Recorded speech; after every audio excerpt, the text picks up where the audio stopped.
Salut chers compatriotes, salut chers Congolais, je suis Salem Manzueto.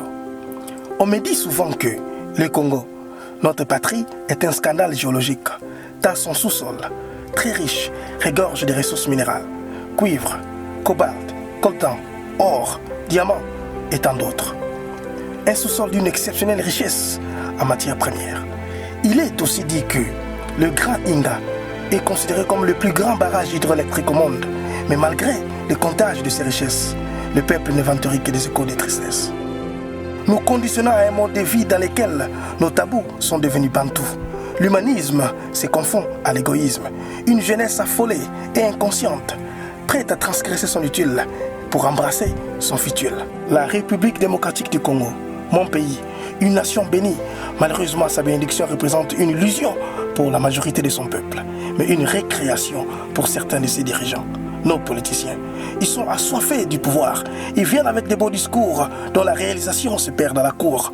Et le peuple se nourrit d'un lendemain en se penchant au passé sans pourtant qu'il y ait une pensée de se créer un chemin. Je me souviens encore de Nikita Khrouchtchev qui disait « Les politiciens sont les mêmes partout. Ils promettent de construire un pont là où il n'y a pas de fleuve. » Chers frères et sœurs, nous ne voulons plus continuer à vivre dans une société dans laquelle la méritocratie devient une honte et la médiocrité une préférence quotidienne, et que ces slogans Chancelo Kopamba devient une aspiration, une motivation conduisant vers la réussite.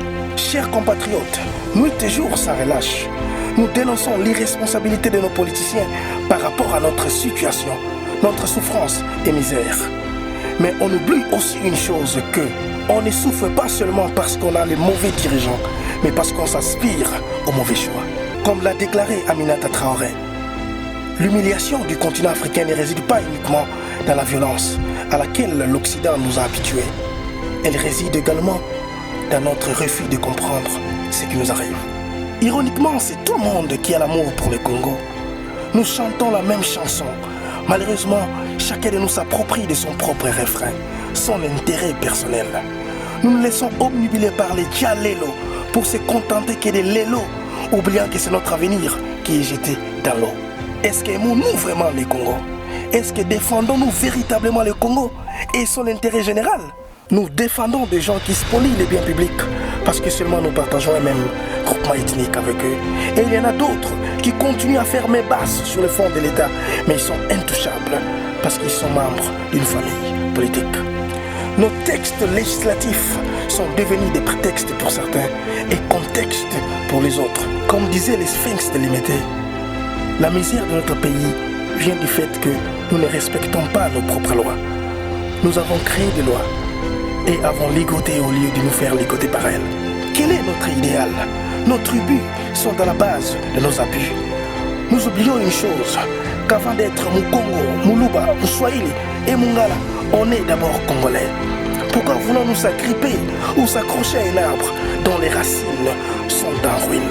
Comme disait Samora Machel, je cite, « Pour que la nation vive, la tribu doit mourir. » Nous avions perdu notre identité.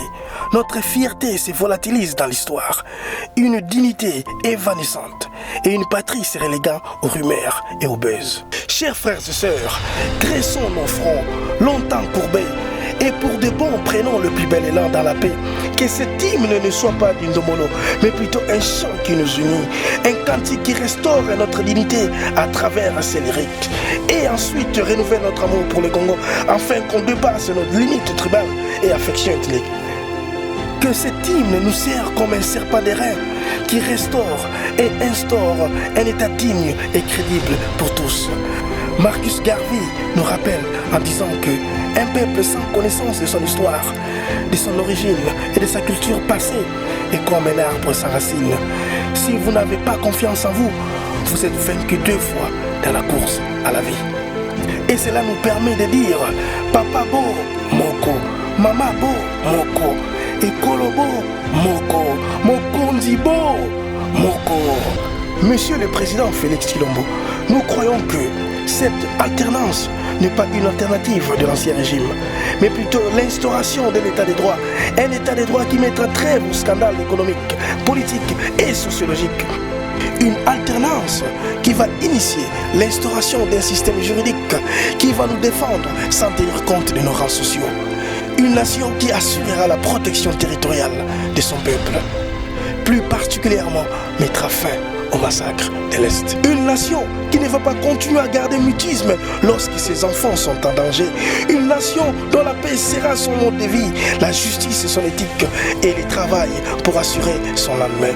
Cher Monsieur le Président, n'oublie pas une chose.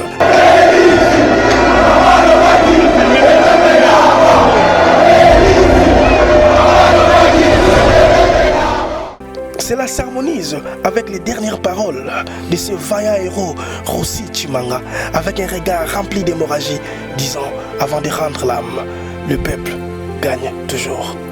Merci chers compatriotes, merci chers Africains, le peuple d'abord.